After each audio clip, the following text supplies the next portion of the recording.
We know they're going to try to take their shots when they get an opportunity. We tried to limit those opportunities.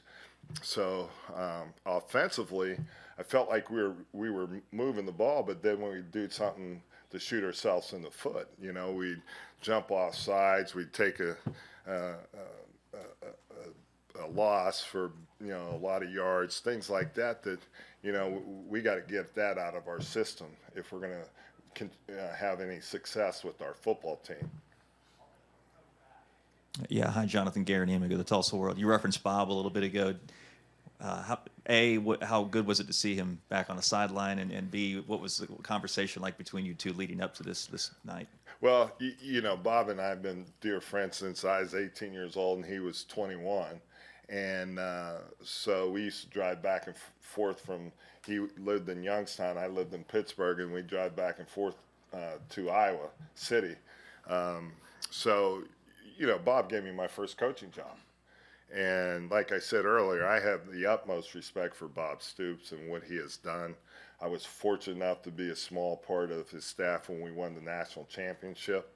And but I think also I had a little insight of, I think, a little of his thought process. So I felt like he was going to make this, a defensive struggle, or try to.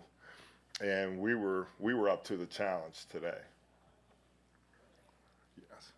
John with Arlington Citizen Media. So this is the first game of the season and the last game of the first weekend. What kind of statement do you guys think you made with your game? I think the one thing, obviously, that we showed, and the thing I talked about before we went out there and played, to establish the offensive and defensive lines, and I think we did that. I think our guys, there's still plenty of room to improve. We still have a lot of areas that we have to discuss and get better at. But overall, I was happy with what we put out there on tape. And now we can go back and teach from it, the first game, allow us to really look at it and teach it and grow from it. Oh, thank you. Anyone else? Yeah, sorry. Coach. You've had all these practices, scrimmages, but when you come out there, do you know what to expect? Is kind of the unknown, kind of a big wild card just coming into your first game? I think the one thing, obviously, that you're a little hesitant about is the tackling. Because, everything was a controlled scrimmage.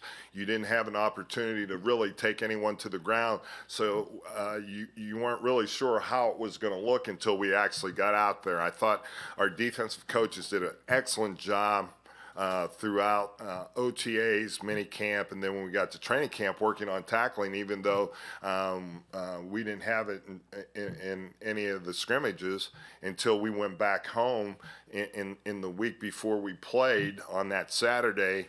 And I just talked to the coaches. I said, we have to tackle. So we put in a 5-play deal at the end of practice where we were just tackling. I wanted it live. I wanted them to feel the speed of the game, the pace of the game, so that they're not shocked by it. Because to me, that's probably the biggest thing you got to be careful of, that it can really shock you if you don't get out there and actually take people to the ground. It's like boxers who fight. If you don't spar, how the hell do you get ready for a boxing match? So so we felt that we needed to do that to have success. That was a week ago, yes, Saturday. Mark Henry, Lone Star Gridiron Network. Hey, Mark. Talk about Jordan Ta'amu and his play. Thought he was very poised. His feet were the difference in the game. Looks like the second half that you guys made an adjustment. Try to go to that a little more. Talk about that and making your offense a little bit diverse in the second half. That was the difference in the game. Did you want me to talk about it, or were you going to talk about it? That was my question. That was pretty good analysis. Good job. Yes, sir. No, exactly what you said. He extended plays. He did a nice job with his feet. He made a lot of nice throws. We got to make sure that he understands how critical it is to get the ball out of his hand there late in the game, and we spoke after it happened. He can't take that sack late in the game, and he understands that. And the first thing he said to me, he goes, "Coach, I thought I could outrun him. I thought I could get my feet up. I thought I could make a play." And so lesson learned, and he'll grow from it because that's the type of guy he is. I thought Jordan showed good composure. I thought overall for the entire team they showed very good composure, just playing the game and getting lined up and going out and executing. You know, that's the thing. You know, you get so caught up sometimes worrying about what the opponent's going to do. But we have to make sure we can go out and execute our game plan and then put them on their heels and really make it tough on them. Just because of time, can we just get a couple more, only because of time? There was a big watch party at Ballpark Village today, Okay. and judging from social media, St. Louis is pretty excited about this. Just your thoughts on that, and That's awesome. having a town that's eager for some football. You know, we keep talking about, you know, we want to give them a good product, and these guys sitting over there, they've worked their butts off, and I'm proud of them.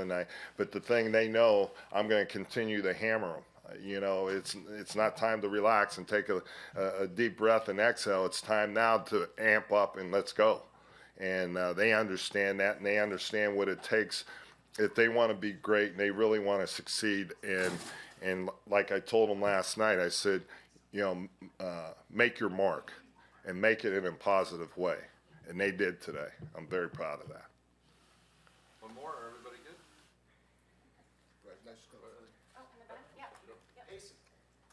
Pace of play was a big talking point coming in. What did you think of it during the course of the game? Did it ever catch you guys, or did you get a sense that it's kind of slowed down once you got to the 2-minute warning and kind of things hit a drag at all, just in terms of the game overall? I thought the one time we took the timeout purposely, or took the delay game late in the game on purpose, which didn't hurt us. But then the one time it caught us was when we got caught in transition, and one of our Coach Long was up in the box, and his headset went out.